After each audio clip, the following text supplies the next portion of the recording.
Hello, everybody. Welcome to People Process Progress, episode 84, Foundation for Request and Coordinate Resources. So we are on target. If you've been listening the past 3 episodes with a good leader's intent, right? We have our task, our purpose, and our end state. We are developing those SMART objectives, those specific, measurable, achievable, realistic, and time-based objectives that we're going to help action the intent from our leader. We have created a usable, functional organizational structure now. As we put together Foundation for Request and Coordinate Resources, we'll begin to think about the people, the equipment, the supplies, facilities, transportation, and more that we will need to meet those objectives and bring them to life. But first, please silence your cell phones, hold all sidebar conversations to a minimum, and we will get started with People Process Progress in 3, 2, 1. Hey everybody, thanks for listening to the show, visiting peopleprocessprogress.com. Check us out on Instagram at peopleprocessprogress, also Facebook, and connect on LinkedIn. So thanks again for coming back to People Process Progress, episode 84, Request and Coordinate Resources. As your this is the 4th of the foundational 5 things that I think teams, families, responders, whomever can do in a pinch, or if you have time, if you keep these things in mind. If we get 1, leader's intent; 2, we're setting those SMART objectives; 3, we create some sort of working organizational structure; 4, which we'll talk about today a little more in depth, we're going to request and coordinate resources to make all that other stuff happen; and then communication, which we'll do in the next episode. So what is a resource? Well, according to my excellent research skills from the Google and then Merriam-Webster.com, states that A of resource is a source of supply or support, an available means usually used in the plural. So we know whether we're responding as an incident management team or project, product, program, some sort of manager, some sort of someone that's pulling people together and stuff and equipment, that they are usually in the plural, right? And we'll talk about single resources, which we kind of talked about in the org chart last in episode 83. But when you have experts, right, those can be kind of singular. But, that's what it is. It's the stuff that supports us and helps things happen. And so how else can we think about that? And I think one of the best ways to think about what is a resource, and more importantly, what resources do I need to support the team to, meet these objectives, fill in the org chart, circle back to that leader's intent, is using the kind and type that the incident command system uses, right? And project managers do this, other businesses do this, but it's a very prescribed system. And so the kind of resource in the incident command system and incident management is, what is it, right? A nurse, a doctor, a car, a bulldozer, a fire engine. The type is, what is its capability? And here's an illustration of that.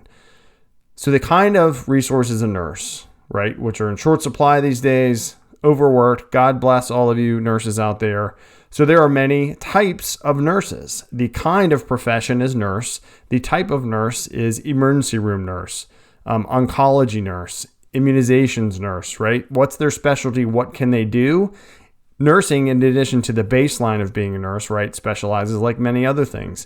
And if you think about for equipment, right, if you think of a bulldozer, you could have a bobcat that's a kind of bulldozer, but the type is it's a really small one versus those huge ones that move mountains, right? So that's kind of the mindset that incident management and incident command system folks think about, but it totally applies to other businesses. If you can think about what is the resource that I need as the kind, and then what do I need it to do? What is the capability of that resource? That's the type. And so let's bring that to information technology. A programmer, right, is a kind of resource. What type of programmer are you? So many different languages, so many different analysts, right? Same thing, analysts. Project managers, to use myself as an example, right? The kind of thing I am is a project manager. What type of project manager am I? Am I in the healthcare space?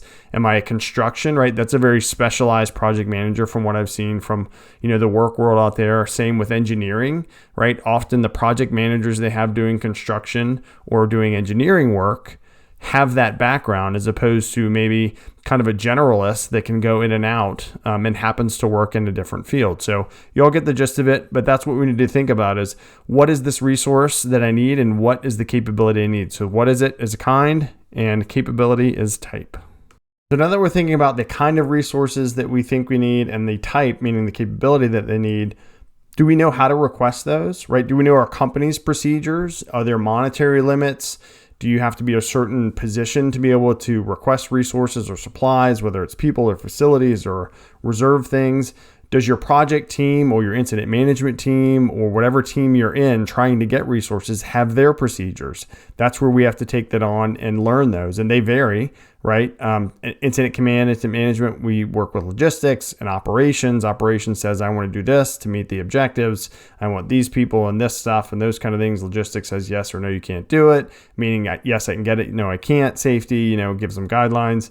So there's a whole discussion there. And we need to have a similar conversation for projects and programs, right? All the key stakeholders, familiar term for anybody that's done any kind of level of project management or studied it, need to be involved. We need to get the opinion, the feedback, the subject matter expertise from whoever can help us appropriately choose the kind and type of resources because one, we want to make sure we're efficient and safe, and two, they're not free, right? So we don't want to get the wrong stuff and cost money. Another thing is if you're in government and you're in a government department or your emergency management or something like that, you need to know your locality's resources or your resource coordination procedures, right? How do you day to day order up a whole bunch of supplies versus how when you're doing a big project, is there a line item? Is there, reserved cost centers, those kind of things that you need to use. And so that's where you have to do kind of your homework there.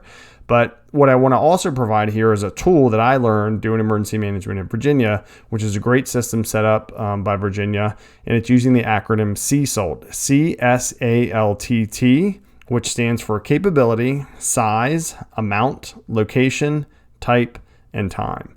And whether I've been deployed in the field or in a nice building planning or doing projects or programs, that CSALT, those acronyms, that capability, size, amount, location, type, and time, really covers the key points of how you can request well, right? Because if you need to put a good request in to make it easier for whatever company or person or purchasing or whoever you're going to put this request through to process it, and it'll save you time. Not that you can't have corrections, but it's a really good thing. So let's go through the CSALT acronym. Capability.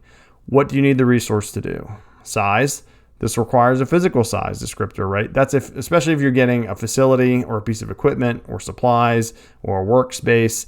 Probably not so with people, right? That's where you can get into some trouble. But the amount, how many do you need? How many do you think you need to fulfill this function within your project team of this type of resource? Location, where should they show up to and at what time and those kind of things? This resource rather. Where do you want this stuff sent to you? Is it mailed to you? Where do people report? Those kind of things. The type. What is it or the function? We talked about type, right? What's the capability? So that's kind of tied into the capability above. But we can also, in this world of emergency management, it's very prescriptive. So if I order a strike team of these kind of specialists, it's already kind of set aside, so to speak. Imagine a bar scanner like a grocery store, but it's of response assets. They're already grouped together. They already know how they work together. That's kind of the type of a FEMA typing, kind of like that. But again, we touched on that. That's the capability of it, which is a little redundant from the first part. And then the time, right? When do you need the resource and for how long? So especially for projects, we really need to know when we're going to ask hiring managers or supervisors that we would like your resource or a couple of resources to start on this project, this date, and for this long, and for this percentage of their time, right? So not just a blanket from this date to that date, but what's also very helpful in the project and program and product management world is what percentage of that person's time do we need? Because if it's just expertise and a couple meetings a week, maybe we need 25, 50% of their time. If we're putting in a whole new big program, then we might need them full-time dedicated to this thing, right? And similar for emergency management or incident management, we need them from this time to this time, a little more blocked out, right? Because if you need someone to go on a deployment for an incident management team, they're there, right? You're not getting 50% of the time where they're gonna be like, oh, it's noon, I'm out, right? They're gonna be there. So that's a little bit different. But, private sector kind of project management stuff, or even if it's, the government sector project management, you know when you want those folks. So CSALT is a very helpful acronym to follow. Again, capability, size, amount, location, type, and time. And again, if you're using these foundational 5 really quickly, you don't have all the forms, you're not doing the wall charts, you're just trying to get some stuff done, it's a very simple thing to put in an email or a text, and you don't have to type the acronym and then do it. Just remember those things: capability, size, amount, location, type, and time. So we're going to get all these resources, right? Whether it's people, expertise, or equipment, or supplies, or facilities, or food. Could be any of those kind of things, right? And maybe probably other stuff that I'm not thinking of. What are we going to do with those, and how are we going to track them? Well, for those familiar with the incident command system and incident management, it'll be twofold, right? Logistics section, the logistics folks, like we spoke on Foundations Friday this past week, is key, right? They're going to track the equipment, the facilities, the stuff that we give people to do their job. The resource unit in the planning section is going to track the people from they check in, they get all their stuff, they check out, tracking them the whole time. That's a big part of what I did on the incident management team. Pretty critical thing. So we know, as I mentioned in previous episodes, so we know where people are in case something bad happens, or good, if we know how to tell them, come get your pizza or your sandwiches or your whatever, right? But we need to account for that. And as a project manager, right, and companies, we also need to know where people are working. What are the hours they're working, right? Especially if we're in a project time, we're close to go live, or we're at go live and we're going to feed people. Put something together. I've used incident command system forms for projects. It's great, especially the 204 work assignment. These people are going to be in these locations at these times, and it helps us deliver food. It helps us make sure the facilities they're in are good to go, right? We also need to budget for people, both, the finance admin unit in the incident command system, or certainly project managers and program managers are tracking budget of people cost, right? And fees and FTEs versus contractors and all that kind of stuff. So we're going to track all these resources in a budget. How much hourly is a bulldozer operator plus the bulldozer? Well, I'll tell you, all those big fires that, Godspeed to all the folks working them out west, are expensive, right? That's an expertise to do all that equipment and heavy moving. And there's a lot of it out there working.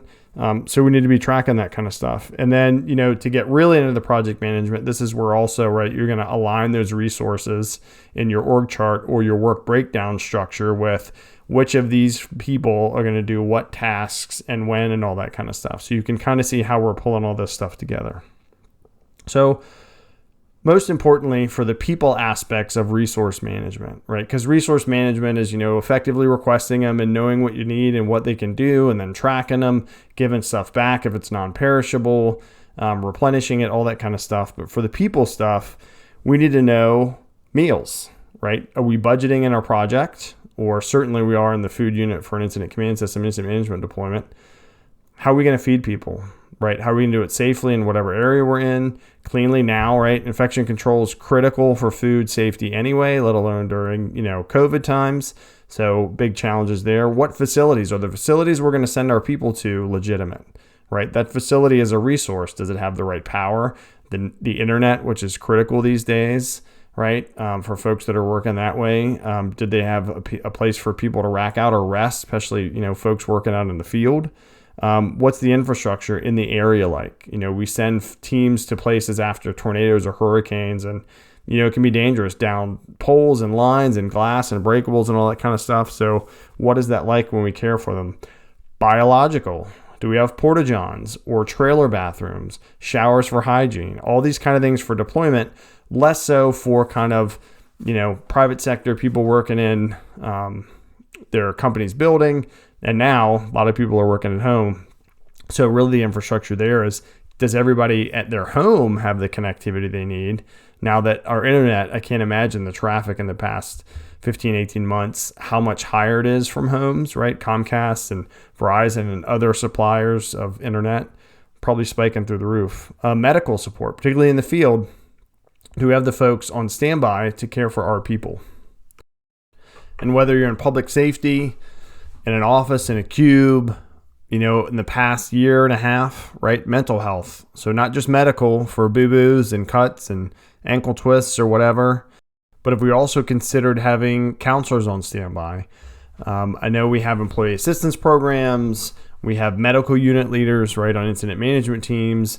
But have we looped in counselors like we should, right? More folks coming off the line, or, folks burn out at work with everything going on with mandates. So people are at a precipice of, do I stay at this job? Do I do what they tell me I have to do? Just all these different things, and just burnout, right? Healthcare workers, public safety, the volume of work they've had to put up with, and they have, and thank God for them, is critically important. So as we work with all these people resources, the most important thing, right? The first word on this show for a reason, we need to make sure in all these aspects of food and facilities and infrastructure and biological and medical and mental health that we're accounting for those kind of things, whether we're in an office or in the middle of the woods out west, or, in the all hazards world in a city. So how can we optimize our resources time? Well, for kind of in the field folks, we can, do that with that really functional organization and good tactics and those kind of things. And for projects and in general, really have meetings be worth it, right? Don't have meetings that could have been an email as much as possible. Focus on the area of responsibility for those folks. Give them the broader picture for sure, but what do folks really need to know to be successful in their day-to-day? And then when do we know how to release resources, right? What are the trigger points that we can set to say, if we reach this goal, then we can ramp down, these people? In the project management world, that's milestones. So maybe certain experts get us to a milestone, then it can be released off the project. As we're tracking those costs, right? If we hit a threshold, we know maybe we're not going to spend any more on this or that resource, whether it's people or equipment or facilities, those kind of things. Have we achieved the appropriate level of knowledge transfer, right? Did we get a good handoff if we're operational in an incident management team, and then we're good to go? Did we let those people rest like they should? And monitor their stress buildup. Are they super stressed out? Maybe they were on a building collapse, right? Or something bad for a while, or they were just heads down 13, 14 hours a day, working a go live. And that's stressful, right? You're tired, you're away from your family, you're doing all this kind of work. So we need to know that we're not only going to let them go home, but before we do, we're going to make sure they're right. We're going to check on them afterwards. So in closing, in this kind of short episode focused on, Foundation for Request and Coordinate Resources, a few closing thoughts about resource coordination. Number one, people are a resource, and they are and always will be our most important one. Number two, whether we're deploying or we're doing project management or whatever we're doing to request resources, we should try ahead of time to scope things out and have an idea of what's available and what's not kind of ahead of time. So we kind of know and we're not as surprised. Now, that's not always possible, but if we can always kind of be looking at the kind of project we do. So as soon as we find out our leader's intent, we're getting our objectives going, and we have kind of our roughed out org structure, kind of thinking about, here's the kind and type of resources I'm pretty sure we need. Here's the space, here's the communications. And I'm pretty sure we have this in-house, and we may or may not have that, right? Same thing with incident management teams, although they may have a bigger scope of, they order things from all different kinds of companies. Number three, let the objectives drive the organization, right? That also drives the resource kinds and types. If you notice, these are in order for a reason, right? Leaders give us that intent. We make smart objectives to meet the intent. We create an organization, or in the incident management world, tactics that create an org chart, org structure, to then meet those objectives. And now we got to get resources to fill in those boxes. And when it comes to resources, the fourth thing I have to share is always go back and remember number one, right? We're doing metrics, just like I talked about in a previous episode. Metrics are important, but people are number one, most important. That's not altruistic. It's true, right? In this day and age, where we've lost a lot of people over the past year and a half, 2 years, where folks are super stressed out, we always have to remember that person on the other side of the Zoom or out in the field or whatever is the most critical resource that we could ever ask for, track and care for, and then send back to their family or their loved ones or wherever they go afterwards safely. I thank you for checking out this podcast. I hope you are safe out there. Thanks so much for visiting the website, peopleprocessprogress.com. Follow me on Facebook, Instagram. Please stay safe, wash those hands, and Godspeed.